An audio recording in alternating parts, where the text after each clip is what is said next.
ආයිබෝවන් හැමෝටම සුබ ලස්සන දවසක් වේවා. මම කපිල කතා කරන්න කැනඩාවේ ඉඳලා. අද ඉතින් එළියේ ඉන්නේ මේ. පේනවනේ. එළියේ හරියට හඳේ ඉන්නා වගේ තමයි පේන්නේ නැත්තේ. මොකද පොළවේ හැමතැනම ඔයගොල්ලන්ට පේනවා මේ තියෙන්නේ හිම.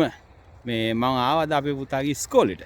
ඒ ඉස්කෝලේට ඇවිල්ලා පොඩ්ඩක් මොකද අද පාසල නැහැ. පාසල් පැවැත්වෙන්නේ නැති දවසක්. ඉතින් හොඳ වෙලාවට මටත් වැඩ තිබුණේ නැහැ. අද දවසේ ඒ නිසා ළමයා බලන්න ගෙදර හිටියා. එක්කම යාට පොඩි සෙල්ලම් කරන්න ඕනෙලා එළියට ආවා. ඉතින් එළියට ආපු වෙලාවේ හිතුණා කතා කරන්න අපි කැනඩාවට එන අය පිළිබඳව. ඉතින් සමහරක් විට මේ වීඩියෝ එක ඉදිරි කොටස මම ඇතුළේදී ගන්න පුළුවන්. ඒක තියාගන්න පුතේ ඔයා. ඉතින් මම මේ වීඩියෝ එක කරන්නේ ඇත්තටම දැන් වෙලා හවස් 4:00 අද මාර දවසක්. මොකද ඉර පායලා. මේ බලන්න ඉර. හොඳට ඉර පායලා. ඉතින් මේ ඉර කියන්නේ මාර වාසනාව. අපි හරි ආසයි ඉරට. මොකද අර හීතලේ ඉඳලා ඉර එළියට කියන්නේ නැති දේ ඉතින් වටිනව නේද? ඉතින් ඔන්න මම මේ කියන්න ගත්තේ ලංකාවේ ඉඳලා එනකොට එක විවිධ මතවලට බහුව වෙනවා. ඇත්තටම ලංකාවේ ඉඳන් කැනඩාවට එනකොට මමත් ජැකට් එකක් අරන් ආවා. එයාපෝට් දැන් ඉතින් මම ඇවිල්ලා ගොඩක් කල්. ඊළාට එයාපෝට් එකෙන් ඒක හොඳයි විවිධ තැන්වලදී එයාපෝට් වලින් මාරු වෙන වෙලාවට ඒ වගේම එංගලන්තෙට ප්‍රංශයට අවුලක් නැහැ ඒවා. ඒ වගේම ෆ්ලයිට් එක ඇතුලේ හින හීතලටත් ඒක හොඳයි. හැබැයි මං ආවේ මාර්තු කාලෙක. ඒ වුණත් ඒ වෙනකොටත් තද සීතලක් තිබුණා කැනඩා. ඒ වරතු දෙන්නේ නැහැ. ඉතින් ලංකාවෙන් සල්ලි වේදම් කරලා ගියේ අරන් එන්න ඕනේ නැහැ. ලොකු වේදමක් දරලා කවුරුවත් කැනඩාවට නම් ජැකට් එහෙම මේ සම්බන්ධ වෙලා නම් මෙහෙන් ගන්න පුළුවන්. ඒ වගේම සපත්තු මම ඔයගොල්ලන්ට පෙන්නන්නම් මේ මම දාගෙන සපත්තු දෙක. මේක හං. ඉතින් ලංකාවෙන් මගේ යාළුවෝ මට කිව්වා ඔබ කැනඩාවට යනකොට බලාගෙන හොඳේ සපත්තු පුපුරනවා. නිසා ලංකාවට ගිහලා හොඳ බූට්ස් දෙකක් ගන්න කියලා. ඉතින් මමත් කොළඹ ගිහිල්ලා මේ මං එන කාලේ බූට් දෙකක් රුපියල් 2000යි. හොඳ බූට් දෙකක් ගත්තා ලෙදර් වලින් හදපු. දාගෙන ආවා. මං හිතන්නේ සමහර එකේ දවස් දෙක තුනක් දැම්ම කැනඩාවේ ඉච්චරයි. මොකද ඒවා මෙහෙට හරියන්නේ නැහැ. ඉතින් මෙහෙට ඕන සපත්තු මෙහෙදි ගන්න පුළුවන්. ලංකාවේදී ලොකු මුදලක් වියදම් කරලා ඒ වගේ දේවල් අරගෙන එක කිසිම තීරමක් නැහැ කියලා තමයි මට හිතෙන්නේ. ඉතින් ඒක කාරණයක්. ඉතින් කැනඩාවට එනවා නම් එන අයට සමහරක් විට ඇත්ත කියවුවම සමහරක් මිනිස්සුන්ට කියන තියනවා අම්මෝ කැනඩාවට ඌ ගිහිල්ලා දැන් අනිත් අයට එනවට එහෙම කියනවා කියලා. එහෙම නැහැ. එනකොට මම මෙහි ඇවිල්ලා මේ විදිහට ජීවත් වෙන්න පුළුවන් අය ඉන්නවා. දැන් අද මට ගොඩක් සතුටු දවසක් ඉර දැක්කම. ඉතින් ලංකාවේ ඕන තරම් ඉර තියෙනවා. අපිට වටින්නේ නැහැ. ඉරෙන් ප්‍රයෝජනය ගන්න නැහැ. ඉතින් මෙහෙදි ඉර දැක්කම තියෙන සතුට කියලා නිම කරන්න බෑ. උගලන්ට පේන ඇති මේ පොළොවේ හැටි. ඒකට මේ සමාවෙන්න ඕන මේ තියෙන පොළොව. මේ තියෙන්නේ මේ එහා පැත්තේ මේ ඔය පේනවද? හිම බෝල හදලා. ඉතින් ළමයි මේ පාසලට ආවා. පාසල නැති නිසා ඉතින් ඒ පොළොවේ වුණත් ඇවිදින එක ලේසි නෑ. ඉතින් ලංකාවේ ඒ සමහරක් වෙලාවට ලංකාවේ මිනිස්සු දන්නේ නැති ගැති. කැනඩාවේ ඉඳන් ලංකාවට යනකොට ඇත්තටම මුකුත් අරන් යන්න බෑ. වැඩක් නෑ. ඊට වඩා ලාභයට ලංකාවෙන් ඒවා ගන්න පුළුවන්. ඒ වගේමයි කැනඩාවට ලංකාවේ ඉඳලා කැනඩාවට එනකොට ඔය මට නම් හොයාගන්න අමාරුනේ මුකුණු යනවා වගේ ටිකක්. මෙහෙදී ඉතින් ඒත් අනිත් දේවල් මෙහෙදී අපිට ගන්න පුළුවන්. සමහරක් දේවල් තියෙන ඉතින් ස්පයිසි ගෙනාවත් අපිට හැමදාම මේ ස්පයිසි පාවිච්චි කරන්න බෑනේ. මේ තියෙනවා මිරිස්.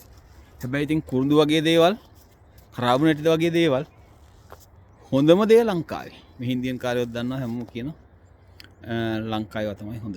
ඉතින් ලංකාවේ වගේ හොඳ ඒවා මෙහි නෑ. මේ නිකන් ගස්වල තඩි පොතු කනවා වගේ තමයි මෙහි කුරුඳු. ඉතින් ලංකාවේ තියෙනවා ලංකාවේ ගණන්. ඉතින් මෙහි බුලත් තියෙනවා. කියන්නේ වවන්නේ නෑ. ඉතින් ගියනවා. ඉතින් ඒ වගේ දේවල් තමයි තියෙන්නේ. ඒක අනිත් එක ඇඳුම් අරගෙන එන්නත් එපා මෙහෙට ලොකුවට. මෙහෙන් ලංකාවට යනකොටත් ලොකුවට ඇඳුම් අරගෙන ලංකාවට වඩා ඇඳුම් ලාභයි. ඉතින් මෙහෙට ගැලපෙන ඇඳුම් මෙහෙදි හොයා ගන්න ඕන. ඉතින් ඒවා ඔය කියන තරම් ලොකු අමාරුවක් නැහැ. මෙහෙ පොඩි රස්සාවක් වුණකොට මුලින්ම ඒ වගේ ඒ මූලික ටික කරගන්න පුළුවන්. ඉතින් බෑගේජ් එකේ ඊට තියෙනවට අරන් ආවට කිසි ප්‍රශ්නයක් නැහැ. එහෙම තමයි. කොහොම හරි අපිට ඉතින් සාමාන්‍යයෙන් නොවැම්බර් ඔක්තෝබර් නොවැම්බර් සැප්තැම්බර් වල ඉතින් සීතල තමයි ලංකාවේ ඉදිරියට ගත්තොත්. දැන් නම් ඉතින් මේකට හුරු වෙලා නොවැම්බර් දෙසැම්බරුත් ඉතින් දෙසැම්බර් තමයි තද හිතල. දැන් දෙසැම්බර් ජනවාරි -40ටත් යනවා 50ටත් කිට්ටු කරලා යනවා සමහරක් ලොහුලගත් එක්ක. ඒ වගේ අවස්ථාවල් තියෙනවා. ඉතින් කැනඩාවට හිතන් ඉන්න අයට තව තොරතුරු ටිකක් මම ඉස්සරහා වීඩියෝ එකකින් කියන්නම්. එකතු වෙන්න විත් කපිල YouTube channel එකත් එක්ක සවිස්තරාත්මකව ඒ ගැන කතා කරන්න බලාපොරොත්තු වෙනවා. ඉතින් රට ගැන අපි ගැන මෙහි ජීවන සත්‍ය ගැනත් පොඩ්ඩක් කතා කරමු. කැමති නම් බලන්න subscribe කරන්න. ඔබට වියදමක් යන්නේ නැහැ ඒ සඳහා. එකතු වෙන්න අපිත් එක්ක. ඒ වගේම මෙහෙට එන්න ඕන නම් ඒන්න අවශ්‍ය ලියකියවිලි ඒ වගේ දේවල් පිළිබඳවත් ඉදිරියේදී කතා කරන්න බලාපොරොත්තු වෙන මගේ ආදරණීය හිතවත් තුකීප දෙනෙක් ඉන්නවා. නීතිඥයෝ ඒ වගේ කටයුතු කරන එයත් එක්කත් සාකච්ඡා කරලා මම ලස්සන වීඩියෝ එකක් අරගෙන එන්නම්. කියන්න ඕන ඉතින් කැනඩාවට ආවට අර කියනවනේ ඩුබායි ගිහිල්ලා කුවේට් ගිහිල්ලා විසා එකක් යවන්න කියලා. එහෙම යවන්න බෑ. මටත් එක්කත් මගෙත් එක්කත් මුලින් සමහරක් මිත්‍රයොත් පොඩ්ඩක් ඉත්තමන අපුණා ලංකාවේ. මොකද අන්න කැනඩා මිනිහා ගියා අපිට උදව් කරන්නේ. ඉතින් එහෙම කරන්න හරි අපහසුයි. ඒකේ රටවලට ආපු අය දන්නවා. අවශ්‍ය සුදුසුකම් සපුරලා අවශ්‍ය දේවල් නිවැරදි විදිහට උනේ නැත්තම් හරි අපහසුකින් තමයි එන්න තියෙන්නේ. එහෙම ආවයි කියලා ඉතින් ලබා ගන්න ලොකු දෙයක් නැහැ. තියෙනවා සමහරක් දේවල් සාමාන්‍ය සමහරක් වටිනාකම් ලංකාවේ අපිට ගන්න බෑ. ඒ වගේම ලංකාවේ තියෙන වටිනාකම් මෙහෙදි ගන්නත් බෑ. උදේ මතක තියාගන්න ලංකාව කියන්නේ ලස්සන රටක්, වාසනාවන්ත රටක්. ඔබ ඉපදිලා ඉන්නේ ලෝකේ ලස්සනම වාසනාවන්ත රටක. ඒකේ අවාසනාවන්ත භාවය අපි විසින් හදාගත්ත එකක් තමයි ඒක අවාසනාවන්ත කියන්නේ. අපි ඕනේ නැහැ ඉතින් නේද? මම මේ තීරමන් නැති මාතෘකා කතා කරනවා නෙමෙයි. ඒක තමයි ඇත්ත. මොකද මාර වාසනාවක් ලංකාවේ මිනිස්සු භුක්ති විඳිනවා. මට බලන්න ගෙයින් එළියට බහලා කුස්සියෙන් එළියට ගියාම ගන්න පුළුවන් නේ මිරිස් ගහක් හිටවල තියෙනවා නම් කන්න පුළුවන් නේද මිරිස් කරලා. මෙහෙදි පුළුවන් දෙයක්. මේදී ඒක ලේසි පාසු වැඩක් නෙමෙයි. මාස 6ක්ම ඉන්නවා පට්ට හීතලේ. හරි ගේ ඇතුලේ හීටර දාගෙන ඉතින් අර කරවල කූරියෝ වේලනවා වගේ. ඉතින් මිනිස්සු දන්නේ නැහැ මිනිස්සුන්ගේ ඇඟවල වේලෙනවා. ලංකාවේ එහෙම නැහැ. හරි වාසනාවන්තයි. ඒක ප්‍රයෝජනෙ ගන්න නැහැ. මං පහුගිය කාලේ ලංකාවට ගියාම මං කිව්වා ලංකාවේ මිනිස්සු හරි පෝසත්. මිනිසුන්ට ඒක තේරෙන්නේ නැහැ. අර කිව්වා වගේ කුස්සියට ගිහිල්ලා කුස්සිය හැම පැත්තෙන් කපා ගන්න මිරිස් කරලක් ගන්න පුළුවන්, රාම්පි කොලේ කඩා ගන්න පුළුවන්, වත්තට ගිහිල්ලා මොනවා හරි හැඳ ගන්න පුළුවන්, මුකුණු යන කංකුම්. ඔයගොල්ලෝ දන්නවද කංකුම් මීටියක් ඩොලර් 4ක් 5ක් වෙනවා. තිබ්බොටු මේ වගේ චූටි තිබ්බොටු චුට්ටක්. හරිද? ඩොලර් 5ක් විතර වෙනවා. ඉතින් ඒවා මේ මිනිස්සු දැන් තමයි හුරු වෙලා තියෙන්නේ. මේ මිනිස්සුන්ට ඕවා තිබිලා නැහැ. මේ මිනිස්සු ඔය මස් කකා අලයි මසුයි කුකුල් මසුයි තාර මසුයි කකා හිට මිනිස්සු පොල් කිරි කන්නේත් මෑත කාලෙක ඉඳන් පටන් අරන් තියෙන්නේ.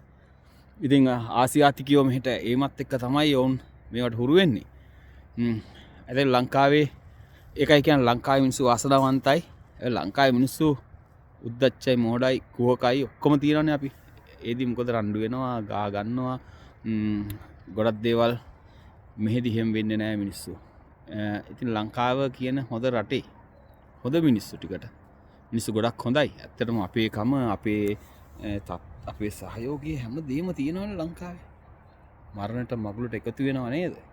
ඉතින් එහෙම මරණට මගුලට එකතු වෙලා ජීවත් වෙච්ච මිනිස්සු.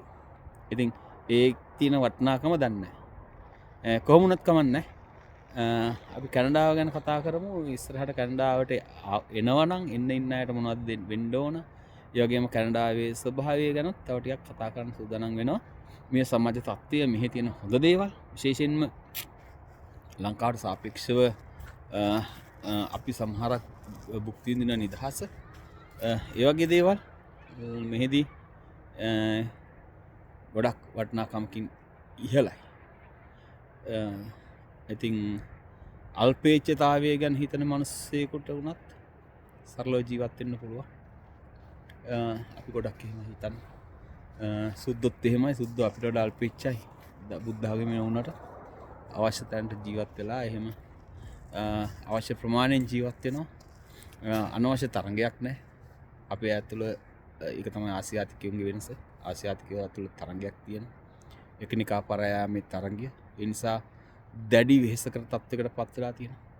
අධ්‍යාපනය, සෞඛ්‍ය මේවා ලොකු වෙනස්කම් තියෙනවා. ඉතින් අධ්‍යාපනය, සෞඛ්‍ය ගැනත් අපි කතා කරමු ඊළඟ වීඩියෝ එකකින්. එහෙනම් මම දැන්ට තියෙනවා වීඩියෝ එක දික් වෙන වැඩි මම කපිල කණ්ඩායම සිට නැවත හමු වෙමු. මතක් කරන්නම් channel එකේ නම with කපිල.